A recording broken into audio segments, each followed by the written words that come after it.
అమిత్ షా అంటే అమిత్ షాని అనుకున్నదే చేశాడు. 2019 ఎన్నికల మేనిఫెస్టోలో సిఏఏ అమలు చేస్తామన్నారు, అదే అమలు చేశారు.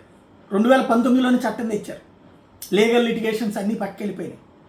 ఇమీడియట్గా అప్పుడే కనుక చేసేస్తే ఈలోపే సుప్రీంకోర్టులోని కేసులు వేసి ఆపేద్దురేమో, స్టేలని కోర్టులు తిప్పేద్దురేమో.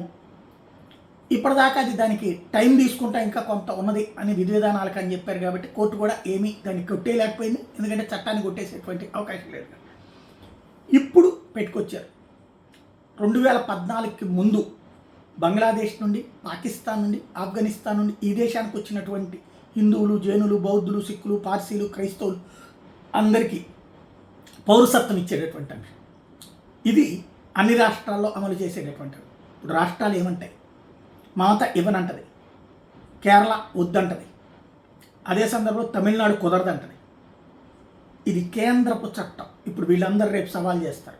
అదే రేపటి ఎన్నికల ఎజెండా, అదే భావోద్వేగ ఎజెండా, అమిత్ షా అస్త్రం.